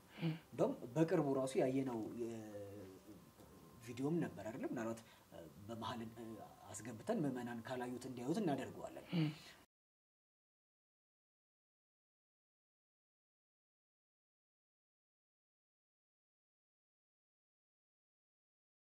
እዛ ቪዲዮ ላይ የምናያቸው ነገሮች አውደ ምሕረቱን ምን አይነት አውደ ምሕረት እያደረገን እንደሆነ እነኚህ ጉዳዮች ግን ልብ እየተባሉ አይደለም ወይ ደግሞ እየታዩ ትኩረት እየተሰጣቸው አይደለም። ስለዚህ እነኚህ ነገሮች ሲበራከቱ እነኚህ ነገሮች እየሄዱ መጨረሻ ላይ ምዕመናን መዘባበቻ እንዲሆኑባቸው ያደርጓቸዋል። ምዕመናን ተስፋ እንዲቆርጡ ያደርጓቸዋል። ምዕመናን ከአንድ ሳምንት ከአንድ ቀን የዘለለ ምንም አይነት ጩኸት አታመጡም። ስለዚህ ምንም የሚመጣ ነገር የለም እኛም ብንናገር ምንም ይመጣ ለውጥ የለም ወደሚል የልጅነት የመጠየቅ አቅማቸውን እንዲያሳጠረባቸው ደግሞ እንዳይጠይቁ የሚያደርግ አይነት አካሄድ ነው እየተካሄደ ያለው። ስለዚህ ናት ስርዓተ ቤተክርስቲያን ከማስጠበቅ አኳያ ሁሉም ሰው ያለውን በልጅነት መንፈስ አንዳንዴ የሆነ መረጃ ስላለክ የሆነ እውነት ስላለክም አካሄድ ቅድም አንተ እንዳልከው ክርስቶሳዊ ፍቅር ባልሆነ መልኩ ከሆነም ተገቢም አይደለም። ምክንያቱም ከሁሉ በላይ ሊገዛ የሚገባው ፍቅር ነው። ያጥማቂያን ጉዳይን ስናነሳ መጨረሻ ነገር እነሱም እንዲድኑ ነው አይደለም። ይሄኛው አካሄድ ስህተት መሆኑን ስናወጣ ይሄ አካሄድ እነሱንም ለህይወት ለድህነት እንዲያበቃቸው ወደ ቤተክርስቲያን እንዲያበቃቸው እንጂ ሌላ ምንም አይደለም። ይሄንን በድፍረት የምንናገረው ስርዓተ ቤተክርስቲያን እስካልተጠበቀ ድረስ የድህነት ጉዳይ አጠራጣሪ ለነሱም አጠራጣሪ ስለሆነ ነው። በማጭበርበር የሆነ ነገር በማምታታት የሚመጣ ነገር ስለማይሆን ገንዘብ ልታመጣ ትችላለህ። ያንተን የነፍስ ጉዳይ ግን ላይመጣ ይችላል። ስለዚህ የነሱንም ድህነት ከመፈለግ አኳያ ነው ሃይ ባይ መባል አለበት የሚለው። እዚህ ጋር ያይዘን እንጠቅልለው ምንድነው መፍትሄው? አንስተናል ግን ማጽኖትን ሰጥተን እንድንዘጋው ስለፈለኩኝ ነው። እንግዲህ ቅድም ያልከውን ቪዲዮ አይቼዋለሁና አውደ ምሕረት ቤተክርስቲያን አንዱ በጣም ከምትታወቅበት ነገር አንዱ ያንዳንዱ ነገር በስርዓትና በጣም በተረጋጋ መንፈስ ነው። አውደ ምሕረት ላይ ኪዮስ መፍጠር ፍጹም የቤተክርስቲያን እኔ አይቻልም ማለት ሰምቼም እንደዚህ አላቅም በታሪክ ራሱ እንደዚህ አይነት ነገር ማለት ነው። ማለት ፍጹም ኦርቶዶክሳዊ የሆነ ልምምድ ነው እንትን እያልን ነው። ስጋቴ ምን መሰለህ ወደ መፍትሄው መጣለው በአባቶቻችን ለምሳሌ እኔ አንዳንድ ጊዜ እንዲያውም በአባቶቻችን ይሄ ተስፋ እንድንቆርጥ እንዳንተማመንባቸው እና እንደምታውቀው ደግሞ በቤተክርስቲያን ውስጥ ድህነት ያለ ክህነት አይፈጸምም። ምንም ነገር ማድረግ ብትችል ያለ ካህናትና ያለ ከስልጣነ ክህነት ከሌላቸው ምንም አይነት ድህነት አይፈጸምም። ሚስጥራት የሚፈጽሙት እነሱ ስለሆኑ ማለት ነው። ስለዚህ በሰይጣንም ይሁን በምንም ይሁን በሌላ አካልም ይሁን በምንም ይሁን ግን እነዚህን አባቶች ላይ ያለንን እምነትና ተስፋ እንድንጥለውና ሰው በቃ ሌላ ስዕል ሌላ ኢሜጅ እንዲኖረው ምናምን እያደረገ ትልቅ አደጋ እያስከተለ ነውና ስርዓት ከሌለ ስርዓት አጥር ነው አይደለ? ስርዓት አጥር ነውና እሱ ከሌለ ልክ ምንድነው ይሄ ሰሎሞን የሚለው ነገር አለ አስግሩ ለነ የሚለው እነዚህን ጥቃቅን ቀበሮች አጥምዳችሁ ያዙልን እንደሚለው ማለት ነው። የወይናችን ፍሬዎች ቢታጠር ቢቀጸር እዚያ ወይን ፍሬ ላይ እንትን አይመጡም አይደለ? ልክ እንደ አንድ አትክልት ምናምን ወሰደው እና እነዛ ቀበሮች ወይም ሌሎች ነገሮች ሄደው የሚያጠቁት ያልታጠረ እንትን ከሆነ ነው። ስርዓት ከቀኖና ጋር ከዶግማ ጋር ፍጹም ግንኙነት ያለው ደግሞ አጥር ነው። እሱ ከተጣሰ ቀጥሎ ምን እንደሚመጣ እናቅም። በነገራችን ላይ አሁን መጥፎ ልምምድ እየመጣ ነውና ወደ እንትኑ ስንቀጥል ግን ወደ መፍትሄው ስንመጣ አንደኛ ራሱ የዚህ ጉዳይ መበራከት ትልቁ አስተዋጽኦ ያደረጉት ራሱ ምዕመናን ጭምር ናቸው። ማለት ኦርቶዶክሳዊ ተዋህዶ ቤተክርስቲያንን በትክክል አለማወቅ በትክክል አስተምሯን ስርዓቷን ትውፊቷን አለመጠንቀቅ በጣም ትልቅ ይሄንን ድንቁርናችን እና ይሄን አለማወቃችንን ይሄንን ተጠቅመው ትልቅ ጥፋት እንዲያመጡ አድርጓልና በመመናን ከስርዓተ ቤተክርስቲያን ውጪ ያለ ስርዓት የሚሄዱትን ምንድነው እሱ መገሰጽም እንድንችል ማወቅም እንድንችል ራሳችን መጠበቅም እንድንችል ሌሎችን መጠበቅም እንድንችል ቤተክርስቲያንን በትክክል ማወቅ ያስፈልጋል። ቅዱስ ቆጵርያኖስ የሚባል አባት አለ። እሱ የሚለው አንድ የሚጠቅሰው ነገር አለ። ቤተክርስቲያንን በሆነችው ክርስቶስ በገለጣት መንገድ እንጂ እኛ በመሰለን መንገድ አንወቃት ይላል። እኛ በመሰለን የሆኑ ሰዎች እነሱ እንዲመቻቸው አድርገው በቀረጹልን በነገሩን መንገድ አይደለም። ክርስቶስ በገለጣት አባቶቻችን በጠበቁት መንገድ ማወቅ አለብን። ስለዚህ ለምን መሰለ ይሄን ማነሳው? ይሄንን ለምሳሌ ውሻ አሁን የሆነ ቤት ብትሄድ ውሻ ባለቤቱ ቢገባ ውሻ አይጮህም አይደል? ታውቃለህ? አይጮህም። እንግዳ ግን ሆኜ ብሄድ ያው ውሻ ይጮሃል። በምን አወቀ? በምን ያውቃል? ያው ውሻ ስላለመደ በእንትን ነው የሚያውቀው፣ በሽታ ነው የሚያውቀው። ልክ ክርስቲያኖች ትክክለኛ የቤተ ክርስቲያን እንትን ሲኖራቸው፣ ይሄ ትምህርት ሲኖራቸው፣ ላይ ሲኖራቸው፣ እውቀት ሲኖራቸው ባዕድ የሆነ ነገር ቤተ ክርስቲያን ውስጥ ሲሆን በቀላሉ አይዴንቲፋይ ማድረግ ይችላሉ ማለት ነው። ልክ እንደዛው ባዕድ የሆነ ከቤተ ክርስቲያን ውጭ የመጣ ማንኛውም ነገር ሲመጣ በቀላሉ አይዴንቲፋይ በቀላሉ መለየት ይችላሉ፣ በቀላሉ እንትን ማድረግ ይቻላል ማለት ነው እሱ። ስለዚህ በምእመናን በኩል ቤተ ክርስቲያንን ማወቅ፣ ስርዓቷን ማወቅ፣ ሐዋርያዊ የሆነ መሰረቷን ማወቅ በጣም ትልቅ ነገር ይመስለኛል። ሁለተኛ ማጽናት፣ ማምጣት፣ ማስተማር ነው አይደለ? ከስርዓት ውጭ የሚሄዱን ማንኛውንም ሰው በጥብዓት በድፍረት መገሰጽ መቻል አለባቸው፣ ማስተማር አለባቸው፣ ምእመናንም ማስተማር አለባቸው። ስንት ጊዜ ተነገረ አይደል ይሄ ጉዳይ። አንዳንዱ እንዴት ነው አለዝቦ ምናምን ሲናገረው ታያለ። ምክንያቱም አሁን ላይ እነዚህን አጥማቂያን መናገር የሚያመጣው ዳፋ አለ፣ የሚያመጣው ጣጣ አለ።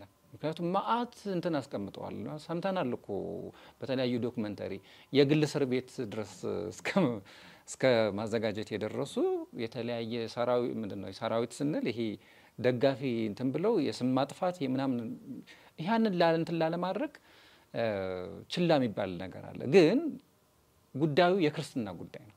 የክርስትና ጉዳይ ከሆነ ደግሞ ከእውነት ውጭ የሚሄደውን ማንኛውም ነገር ደግሞ መቃወምና የሚመጣውን ነገር መቀበል ሰማዕትነት ስለሆነ ማለት ነው። ስለዚህ መምህራንም ትልቅ ኃላፊነት አለባቸው። ትልቁ በቤተ ክርስቲያን ውስጥ ትልቁ ሉዓላዊ ስልጣን ያለው ቅዱስ ሲኖዶስም ይህንን ጉዳይ ለአንዴና ለመጨረሻ ጊዜ የሚፈታበትን መንገድ ማመቻቸት አለበት። የደብር አስተዳዳሪዎች ምእመናን እየጠፉ ነው በዚህ ምክንያት። ስለዚህ እነሱ ቅድም እንዳነሳ ነው ላለመድገም ይህንን ትልቅ እንትን ሰጠው በአውደ ምህረት እንደዚህ አይነት ክርስቲያናዊ የሆኑ ሐዋርያዊ የሆኑ ልምምዶች ሲመጡ ማስቆም መቻል አለባቸው ብዬ አስባለሁ። አንተ የምታነሳቸው ነጥቦች እነኚህ በትክክል የተቀመጡ ነገሮች ናቸው።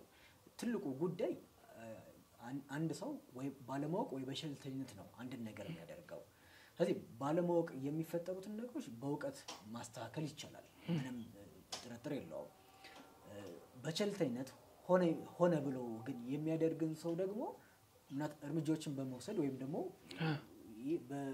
እንደው በማሳሰብ በዛ ደረጃ ለምሳሌ ለመመን እኮ ካህን በቂ ነው አይደለም፣ መምህር በቂ ነው። ግን አሁን ቅድም ስታነሳው ስለነበር አሁን በአስተዳደር ደረጃ በእንደዚህ አይነት ሁኔታዎች ደረጃ ፈቃድ የተሰጠ ሲደረግ አንድም መምህር ቆሞ ያንን ነገር የመገሰጽ የማስቆም አይነት ነገሮችን አታይም። ምክንያቱም ፈቃጁ ራሱ የዛ ደሞዝ ከፋዩ ይሆናል። ቅድም መጀመሪያ ላይ ስንነሳ የመጣንበት ነገሮች እዚህ ጋር ነው የሚመጡት። ምክንያቱም አንድን የቤተክርስቲያን አገልግሎትን ከአገልግሎት አውጥተህ ስራ ስታረገው ወይም ፕሮፌሽን ስታረገው ውጤቱ ይሄ ነው የሚሆነው። እንዳትናገር የደሞዝ ጉዳይ ይመጣባል። ስለዚህ የሚከፍል እሱ ነው። የሚከፍል አስተዳዳሪው ከሆነ የዛ ደብር መምህር አስተዳዳሪው ሊናገር አይችልም። ቢመረውም ቢጣፍጠው ሳይሳይ ከማቱ ውጪ ምንም ሊያመጣ የሚችልባቸው ነገሮች አይሆኑም። ከተናገረው ምን እንደሚፈጠር ስለሚያውቀው ከደሞዝ መነሳት ምናምን ነገር ይሄ ደግሞ ሄዶ ምናልባት አንድ ከሚፈጥራቸው ነገሮች አንዱ አውደ ምሕረት ላይ ተቁሞ ስለ ክርስቶስና ክርስቶስን ስለተከተሉት ሐዋርያት ስለደረሰባቸው መከራዎች በክርስትናችን ስንጸና ስለሚገጥሙን ፈተናዎች ስታወራ በድፍረት እንዳትናገር ያደርጋል። ስለዚህ በድፍረት እንዳትናገር የሚያደርግ አንዱ ጉዳይ የማትቀበለውን ወይም ደግሞ የማታደርገውን ነገር ስለምትናገር ውስጥ ስለሚወቅስ። ስለዚህ ሁሉ ጊዜ አስተምሮ አጀንዳዎች ወይም ርዕሰ ጉዳዮች እንዲቀየሩ ያደርጋሉ። መጽሐፍ ቅዱስ የሚልህን ሳይሆን አንተ የምታረጋውን ነገሮች ቢያንስ እያለዘብክ የመናገር አይነት ጉዳዮች ይፈጠራሉ። ስለዚህ እነሱ እንዳይሆኑ መምህራን ትልቅ ድርሻ ይወጣሉ። ከዛ ባሻገር በቤተክርስቲያን በአስተዳደር ሁኔታዎች ውስጥ ባሉት ሂደቶች የልማት የሚባሉ ጉዳዮች የመጀመሪያ ቋሚ ጉዳዮች ልማት ሲባል የአእምሮ ልማት መሆን ቢቻል አንዱ መፍትሄ ከሚያመጡት ነገሮች ምክንያቱም እነኚህን ሰዎች የምንፈልጋቸው ለገንዘብ ከሆነ ምዕመናን ላይ ስሩ ምዕመናንን አስተምሯቸው ህፃናት ከልጅነታቸው ጀምሮ በሰንበት ትምህርት ቤት በህፃናት በማዕከላውያን በወጣቶች እያልን ወይ በትልቅ በጉልማሶችም እያልን እንስራባቸው ስንት ሺህ የሚያስቀድስበት ቤተክርስቲያን ውስጥ 10 ማይሞላ ያስቆረብን ማለት ስለዚህ ያንን ስናይ ሰውን ወደዛኛው መንገድ ልናመጣቸው ማስተማር ወይም ደግሞ መማር በድፍረት ለመናገር ለምዕመናን ብቻ የሚሰጡ እንቶች አይደለም አሁን ካህናትንም ጨምሮ ስልጣነ ክህነት ያላቸውን ጨምሮ አንዳንዴ የእውቀት ክፍተቶችን ስናይ ይስተዋላል ስለዚህ ልጆቻቸውን ትክክለኛ የቤተክርስቲያን ትምህርት ከማስተማር ይልቅ ሌሎች ነገሮችን በማድረግ የመሸፋፈን አይነት ነገሮች አሉ አሁን ደግሞ ጊዜው በጣም ብዙ ነገሮችን ምዕመናን በራሳቸው የሚያውቁባቸው ሂደቶች ነው ያሉት ለዛ ካላበቃው እንዴት ነው ንስሐ አባት ሆነክ ልጅህን ልትናገረው የምትችለው ልጅ ካንተ በላይ ዕውቀት ያመጣ ካንተ በላይ የሚያጠራጥሩ ጥያቄዎችን እየጠየቀ ወይም ደግሞ ተገቢ የሆነ ጥያቄ እየጠየቀ ማትመልስለት ከሆነ የሚፈጠሩት አሁን የተፈጠሩ ያሉትን ጉዳዮች በዛ አይነት መልኩ ልንፈታቸው አንችልም ስለዚህ እንደ ትናንትናው ዝምበል እንዲገስጻለው ወደሞ እንደዚህ ገዝታለው በማለት ብቻ የሚቀጠልበት ሂደቶች ውስጥ አይደለም አሁን ላይ ያለው ያንን እያለፍነው ነው የመጣ ነው ይሄንን ተገቢ የሆነውን ትውፊታዊ የሆነውን ከክርስቶስ ያገኙትን አባቶች የማሰር የመፍታት ስልጣን አንዳንዴ ላልተገባ ነገር የመጠቀምና እንዲሁም ደግሞ ያንን ደግሞ የማያከብር ልጅ የማፍራት አይነት ጊዜያቶች ውስጥ የምናመጣው አንዱ እዚህ ላይ መሰራት ስላልተቻለ ነው ስለዚህ ሄዶ ሁሉንም በደረጃዎች ቅድም አንተ አነሳቸውን እስከ ሊቃነ ጳጳሳት እስከ ቅዱስ ሲኖዶስ ደረጃ ምክንያቱም ከዛ ውጪ ምንም የለንም በቤተክርስቲያን ስርዓት ውስጥ የመጨረሻው ዋርካችን የመጨረሻው መጠለያችን ቅዱስ ሲኖዶስ ነው ሁሉም ሰንሰለቱ ከዛ እስከ ተራው ምዕመን ነው የቤተክርስቲያን ትውፊቷ የቤተክርስቲያን መዋቅሯ ሰንሰለቷ ከአንድ ተራ ምዕመን እስከ ቅዱስ ፓትርያርኩ ወይም እስከ ቅዱስ ሲኖዶስ ድረስ ያለው ሰንሰለት ነው ስለዚህ ከዛው ልንወጣ አንችልም ሄደን ሃይ እንዲልልን ምን ጠይቀው ቅዱስ ሲኖዶስን ነው እንደየደረጃው ግን በካህን የሚፈተውን በካህን በአስተዳደር የሚፈተው በሊቀ ጳጳስ የሚፈተው በሊቀ ጳጳስ እየሄድን መጨረሻ ላይ መፍትሄ ስናጣ ግን ይፈታልን የሚችለው ቅዱስ ሲኖዶስ ነው ከመንፈስ ቅዱስ መክረው የሚያመጡትን መንፈስ ቅዱስ አብሯቸው ሆኖ የሚሰጣቸውን ምላሽ ተወያይተው ስለሚሰጡን ማለት ነው እነኚህ ነገሮች ግን እንዳናጣቸው ልምምዶች እየመጡ ነውና በደንብ ሊታሰብበት ያስፈልጋል መልእክታችን ነው እዚህ ጋር አንድ ማንሳት እንፈልገው ነጥብ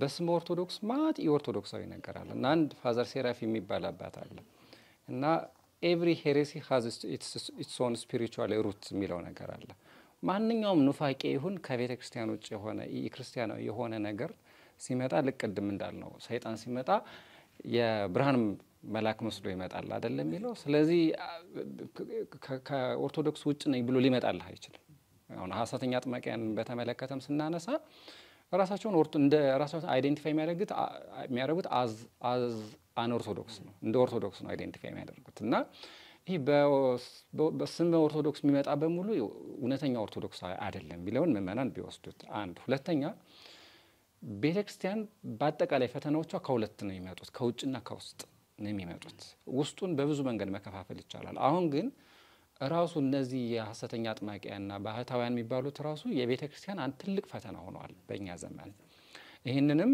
ከሚመለከተው አካል እንዳልነው ከአጥቢያ ቤተክርስቲያን እስከ ቅዱስ ሲኖዶስ ድረስ ያለው ስርዓት ቢያስይዝልን ማለት እንፈልጋለን ይሄንን ለማንሳት መልካም ከዛም ባሻገር ምዕመናን ድርሻ አለን ኦፍ ኮርስ ሊሰመርበት የሚገባው እሱ እንጂ ሁሉ ጊዜ ነገሮችን ከላይ ብቻ ባንጠብቃቸው ወደ ላይም ደግሞ እንደ ልጅነታችን ደግሞ መስጠት የምንችላቸው ነገሮች እንስጥ አንዱ የዛሬው መልእክታችንም ወይ የዛሬው የመወያያ ሐሳባችንም ይሄንን ስናደርገው ግባት እንዲሆን ነው ስለዚህ ይሄ ነገር ተረስቷል ይታወስ ትኩረት ይሰጠው ስንሰባሰብ ስንገናኝ አንዱ አጀንዳችንም ሊሆን የሚገባው እንደዚህ አይነት ሐሳቦች ናቸው። ምእመናን እየሄዱብን ነው፣ ምእመናን እየታመሙብን ነው፣ በራሱ ፈውስ በሚመስል ህመም እየተጠቁብን ነው የሚለው እንዲሁ ሊሰመረበት ይገባል። ኤልያስ ከልብ አመሰግናለሁ እዚህ ድረስ መጥተህ ሐሳብን ስላካፈልከን። እኔም አመሰግናለሁ። ተመልካቾቻችን እንግዲህ ከተዋህዶ ሚዲያ ማዕከል የተከታተላችሁ የምትገኙት አውደ ተዋህዶ የዛሬው ማጥማቂያና በቤተክርስቲያን ጉዳይ ያነሳነውን ሐሳብ ይሄን ይመስላል።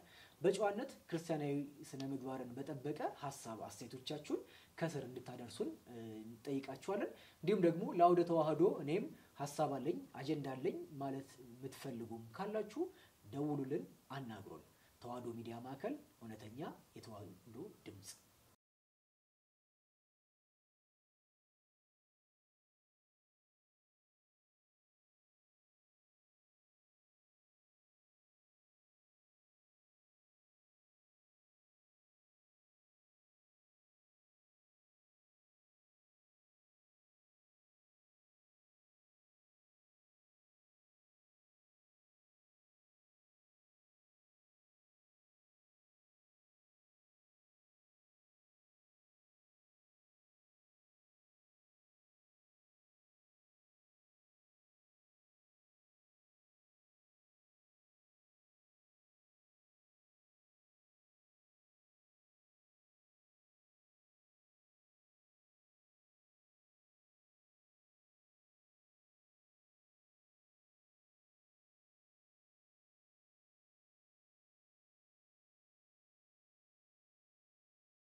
አጥማቂነት ስፔሲፊካሊ ፕሮፌሽን አይደለም።